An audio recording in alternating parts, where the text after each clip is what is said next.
E passamos agora a transmitir a apresentação técnica realizada pela servidora Glória Latuf, especialista em regulação e vigilância sanitária e assessora da Gerência Geral de Registro e Fiscalização de Produtos Fumígenos, derivados ou não do tabaco. Aqui, hoje, estou para apresentar para vocês o resultado do processo regulatório dos dispositivos eletrônicos para fumar, que culminou nesta etapa com a conclusão do relatório de AIR e para apreciação da diretoria colegiada.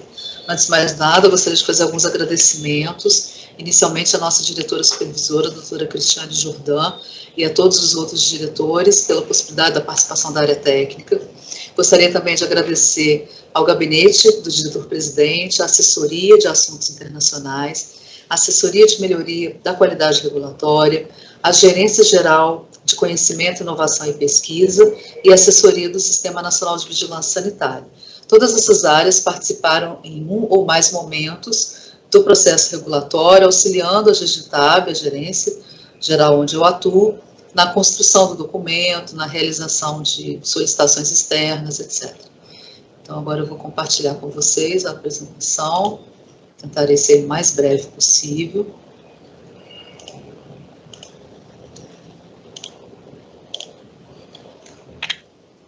O processo regulatório dos dispositivos eletrônicos para fumar foi formalmente estabelecido, aberto, em 2019, através da publicação do TAP.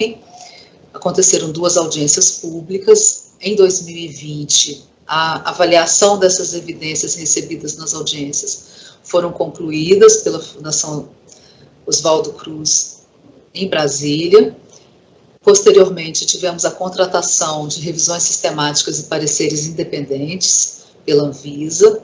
Em 2021, realizamos consultas dirigidas para o setor regulado, Sistema Nacional de Vigilância Sanitária e pesquisadores.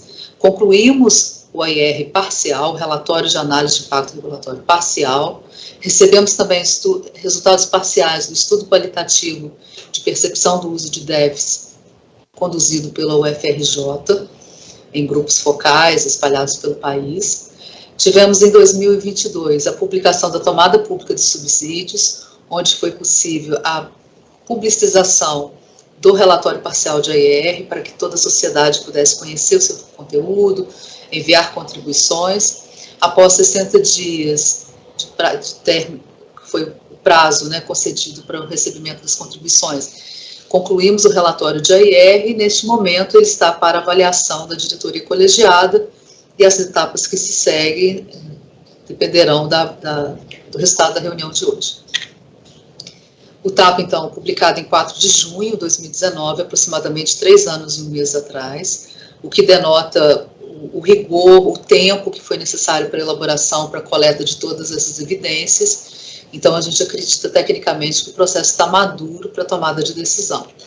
As etapas foram conduzidas em conjunto com a assessoria de regulação da Anvisa, fizemos oficinas, a adequação do relatório de AIR foi avaliada frente ao decreto 10.411 de 2020 e demais normativas da Anvisa, e a conclusão foi que o AIR está aderente, está adequado em relação às exigências dessas normativas. As 2 audiências públicas tiveram ampla participação da sociedade, foi ainda no período presencial, pré-pandemia. As evidências apresentadas foram avaliadas pela Fiocruz, como eu disse.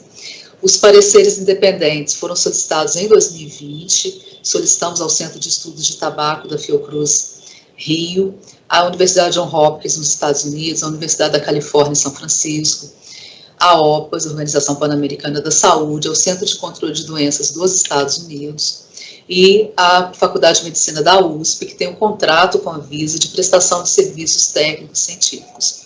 Foram encomendadas 10 revisões sistemáticas à USP, que versaram sobre tipos de dispositivos eletrônicos para fumar, toxicidade, impactos à saúde, segurança, prevalência, iniciação, cessação, produtos de tabaco aquecido, uma meta-análise das prevalências encontradas no estudo específico de prevalência e o impacto possível impacto desses dispositivos frente à pandemia de Covid-19. Ainda em relação ao processo regulatório, via assessoria internacional da Anvisa, fizemos consulta oficial a 40 países sobre a comercialização de dispositivos eletrônicos para fumar e se em algum deles esses dispositivos poderiam ser comercializados com alguma alegação de redução de risco ou de dano. As 3 consultas dirigidas, como eu disse, foram realizadas em 2021 para o setor regulado, instituições de ensino e pesquisa, Sistema Nacional de Vigilância Sanitária. O relatório final do estudo qualitativo de percepção e padrão de uso de usuários de DEF foi entregue em 2022 pela UFRJ, num estudo financiado pela OPAS, como eu disse. Esse estudo foi conduzido em 5 capitais, com 10 grupos focais de adultos e jovens, de forma online. E, por fim, a tomada pública de subsídios, que recebeu contribuições de abril a junho deste ano, ficando no ar por 60 dias. Foram recebidas 1.607 contribuições, sendo 95% delas de cidadãos. Isso a gente descreve com detalhes no relatório final de AIR. O processo regulatório ainda contou com um trabalho interno da Gerência Geral de Tabaco, buscando fontes oficiais e referenciadas, estudos, experiência internacional, benchmarking, reuniões com um ou mais países, reuniões do Mercosul. Nós discutimos muito esse assunto, coletamos muitas evidências, e evidências que giraram em torno da prevalência e regulação em outros países, artigos científicos isentos de conflitos de interesse, publicados em revistas indexadas. Buscamos o posicionamento de organismos internacionais, que isso é muito importante no processo regulatório, monitoramento das ações regulatórias internacionais, porque é tudo muito dinâmico. Avaliamos dados de observatórios das estratégias da indústria do tabaco, nacional e internacionais, e levantamento das práticas de marketing internacional da indústria, com relação dos fabricantes, a maior parte, com relação aos dispositivos eletrônicos para fumar. Os resultados, serei bem objetiva. Nenhum tipo de dispositivo eletrônico para fumar é útil para a cessação ou tratamento do tabagismo. Os dispositivos eletrônicos para fumar causam dependência, que grande maioria deles tem nicotina, e causam diversos riscos à saúde. A redução da emissão de substâncias em alguns dispositivos não significa redução de risco ou dano à saúde. Nenhum fabricante, nenhum estudo conclusivo mostrou o quanto de dano esses produtos reduziriam à saúde em médio e longo prazo. A ausência de estudos, como eu acabei de dizer, de médio e longo prazo dos impactos à saúde, iniciação de jovens ao tabagismo, os dispositivos eletrônicos para fumar com refis líquidos, o que temos também dispositivos eletrônicos para fumar com refis de tabaco, onde esse tabaco é aquecido, os de refis líquidos, que são sistemas fechados, sistemas tanques, eles têm chances de 2 a 3 vezes de que o usuário inicie o uso de produtos convencionais. Alguns estudos com produtos de tabaco aquecido também mostram a iniciação ao tabagismo, uso dual, etc. Há grande diversidade de produtos, o que torna impossível prever os riscos inerentes a esses produtos. Essa impossibilidade de previsão dos riscos, ela consta em um relatório da própria Organização Mundial da Saúde, publicado por meio de especialistas em 2021. O uso dual de dispositivos eletrônicos para fumar e produtos convencionais. O que seria esse uso dual? A pessoa inicia o uso de produtos, às vezes ela já usa produtos convencionais, inicia o uso de dispositivos eletrônicos para fumar e não migra ou cessa nenhum dispositivo. Ela continua usando de forma dupla, hora um, hora outro, a depender do local onde esteja, das suas intenções de uso, dos seus perfis de uso. Mas isso está configurado que é uma prática comum em diversos países onde esses produtos estão no mercado. Outra questão importante a ser explicitada é que os dispositivos eletrônicos para fumar entraram no mercado em diversos países, pois não havia qualquer regulamentação relativa ao seu uso, nem proibitiva e nem permissiva. Então, muitos entraram por gaps regulatórios, por ausência de uma normativa. Então, não é o fato de um produto estar em tantos países que caracteriza que ele foi avaliado pela autoridade sanitária. Achamos pouquíssimas avaliações pelas autoridades sanitárias. O FDA é um exemplo,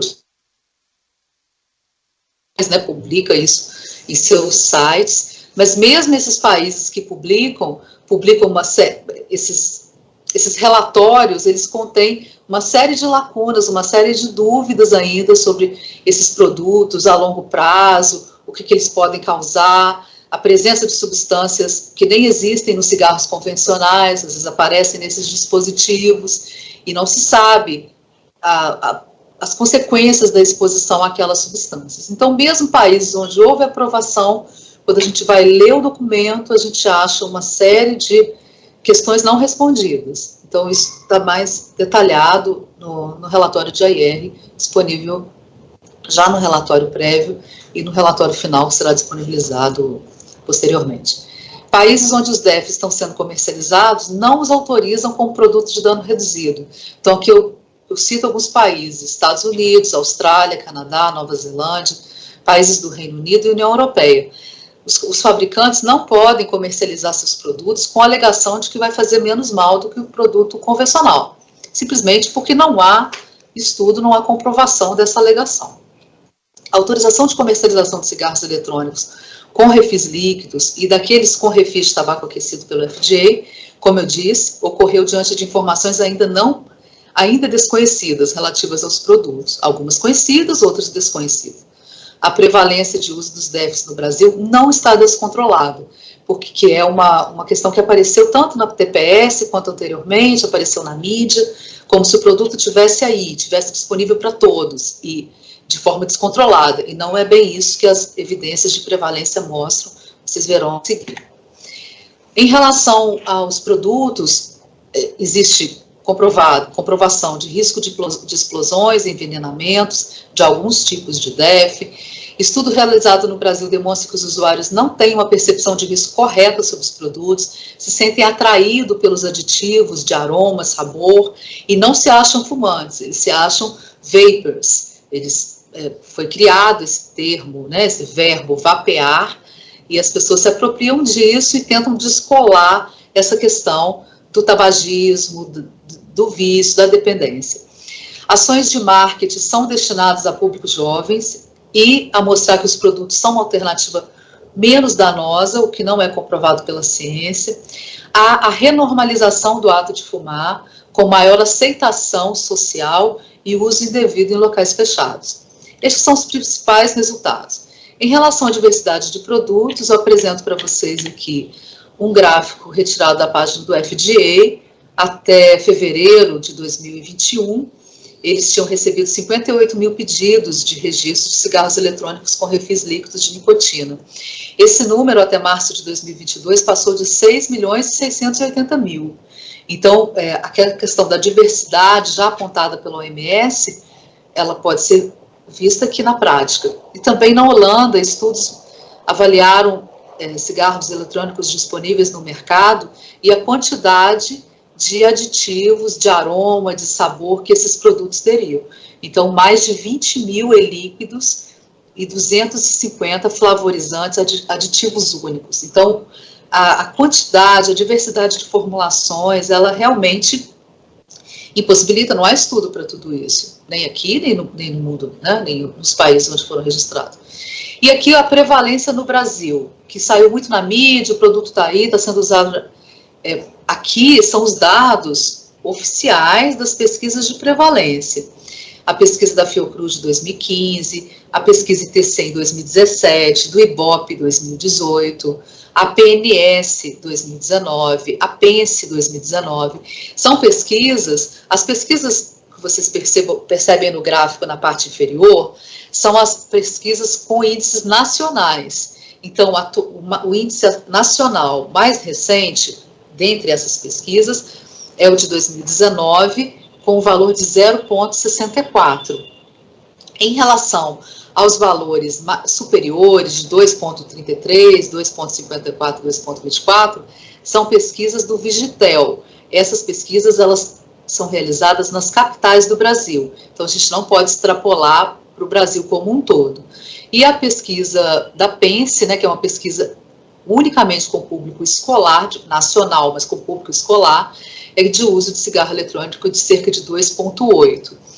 E a pesquisa saiu recentemente, não está nesse gráfico, esse gráfico é um gráfico que foi retirado do site do INCA, então a fonte é uma fonte oficial, Instituto Nacional do Câncer, está no IR final, e também avaliamos a questão da Covitel 2022, foi uma pesquisa realizada por telefone em diversas cidades, e a prevalência que foi informada, que seria 20% de usuários utilizando os cigarros eletrônicos, e esse número não está correto. O número nacional é cerca de 2,5% de prevalência, e quando a gente faz um recorte para um público mais jovem, a gente percebe um índice um pouco maior, mas bem menor do que o que foi divulgado assim que o estudo foi lançado. Maiores dados estão disponíveis no relatório de AIR, com todos esses recortes, esses detalhes, esse percentual. O que eu quero dizer com tudo isso é que o uso de DEFs no Brasil não está descontrolado. Esse produto não está no mercado de uma forma capilarizada em todas as cidades, em todos os locais, em todos os pontos comerciais, não está. E isso também fica claro quando a gente vê a prevalência de uso de cigarros eletrônicos entre jovens no mundo, assim, aqui em parênteses, entre aqueles países os quais divulgam pesquisas nacionais. Então, a gente percebe a posição do Brasil em relação a jovens, com 2,8% de jovens entre 13 e 17 anos que usam de forma corrente cigarros eletrônicos. Isso tem que ser combatido, sim, mas não está descontrolado como alegam pessoas que defendem a regularização desses produtos. Aqui, em relação à prevalência do uso de cigarros eletrônicos entre adultos, a gente pode ver também que é 0,2%, então é um recorte aí. Em relação aos produtos de tabaco aquecido, esses produtos entraram no mercado em 2015, 2014, 2015. Então, a maior parte das pesquisas de prevalência não os consideram em seus questionários. Então, muitas vezes, nós não sabemos o que acontece. Nós, planeta, né, vários países. E agora que os questionários estão sendo reatualizados, estão sendo checados, mas mesmo assim, a maior em relação a cigarros eletrônicos com refis líquidos. Entretanto, trazemos aqui algumas informações que também estão presentes no relatório de AIR parcial, que é a questão dos produtos de tabaco aquecido no Japão. Foi um dos primeiros países que autorizou a comercialização desse produto. Do lado esquerdo, vocês podem ver um gráfico que de 2015 a 2020, ou seja, em 5 anos, a prevalência saiu de 0,2% para 10,9% de uso de produtos de tabaco aquecido de uma forma geral, sem especificar marca. Vocês já percebem um grande aumento nesse índice. Em relação à prevalência do uso de IQOS, que é uma das marcas de produtos de tabaco aquecido entre adultos japoneses, aí a gente percebe também a prevalência um pouco diferente, mas também um grande aumento desde 2015 até 2020. Estudos com grupos focais realizados, então, pelo FRJ, mensurou o que seriam as expectativas em torno do produto, o que as pessoas, jovens e adultos, acreditam com relação aos DEFs, todos são usuários de DEFs, foi realizado, né, todo o estudo foi realizado de acordo com avaliação de comitê de ética, foram realizadas autorizações, etc. Não houve estudo com indivíduos abaixo de 18 anos, só de 18 anos acima, né, divididos em 2 grupos. E eu trouxe para vocês aqui algumas falas. Então, por exemplo, eu passei de fumante para vapor, meu hábito mudou, eu não sou mais fumante, não faço mais fumaça, eu não fedo, eu não tenho mais mau hálito decorrente do cigarro. Então, esse é um dos adultos do grupo de Curitiba. Eu uso mais por modinha, porque nunca fui fumante de cigarro, é mais por modinha, porque está na febre, mas é algo que eu sou viciada. Mais por modinha mesmo, de Porto Alegre. Minha saúde vai melhorar, tem estudo. Fui atrás de pesquisas nas quais dizem que o cigarro eletrônico é 95% menos prejudicial do que o cigarro convencional, apesar de sabermos que não é isso. No AIR eu também explico a questão de onde veio esse 95% e de como isso caiu nas redes e nas falas de quem defende os produtos, mas isso não corresponde aos fatos. Uma das qualidades também, vantagem, o olfato melhora muito, o paladar é sensacional. Então, aqui, adultos de Curitiba, ou seja, os aditivos são atrativos. Descrição, eu fumo onde não pode fumar, prazer e sabor, porque eu sou viciada em cigarro convencional também. Lugar fechado, entre em desespero e o vape me salva. E, por fim, eu fumo dentro do meu quarto, e meu pai não sente o cheiro. Dentro do trabalho também ninguém sabe e sente o cheiro. Eu guardo no bolso e não precisa pagar. Então, são informações de como as pessoas lidam com esse uso, né? Em relação às estratégias promocionais da indústria, festas, eventos, patrocínio de shows, publicidade destinada a jovens, marketing específico no período pandêmico, interferência, lobby em alguns países que a gente observou nos observatórios, ligação dos produtos a status e moda, uso em ambientes fechados, responsabilidade social corporativa, uso do Instagram, Facebook. Então, assim, existe um capítulo que nós colocamos no AIR com essas evidências dessas festas promocionais que ocorrem em diversos países. Então, não é uma prática de marketing de um ou outro país, muitas das vezes são práticas globais. Então, claro, o que a gente espera que aconteça no Brasil? Não sei, será que aconteceria a mesma coisa? Será que seriam tão divulgados como internacionalmente são? Então, aqui alguns exemplos ligando os produtos à moda, à descontração, à diversão, a shows, festas, a Fórmula 1, que a gente já viu muito no passado, né? A ligação de produtos, patrocínio de equipes, etc. Então, é destinado a pessoas jovens, bonitas, enfim. Aqui algumas manifestações externas de apoio à proibição e também contrárias à proibição. Eu não vou me ater muito a isso, mas aqui eu listo as principais associações médicas, etc. Ministério Público, órgãos de governo, ONGs ligadas ao OMS, Associação Médica Brasileira, enfim, vários outros, não vou citar todos, e também os contrários, né, as indústrias fabricantes, sindicatos, associações que os representam, organizações não governamentais de usuários, consultorias, etc. E como últimas notícias, o FDA tentou proibir o uso do cigarro eletrônico da marca Juul, em 23 de junho agora, mas em 24 de junho uma decisão judicial de uma das cortes suspendeu a decisão. E a União Europeia, quarta-feira passada, dia 29 de junho, a Comissão da União Europeia propôs o banimento de produtos de tabaco aquecido com flavorizantes, como parte de uma campanha para eliminar o tabaco e reduzir as taxas de câncer. A proposta veio pelo aumento da venda dos produtos na União Europeia e proteção dos mais jovens. As vendas aumentaram cerca de 2.000% em apenas 2 anos, de 2018 a 2020. Então, aqui eu cito alguns países, Grécia, Itália, Polônia, Croácia, República Tcheca, que tiveram mais de 999% de aumento no consumo, a França, 406%, Portugal, 180%, Países Baixos, 153%.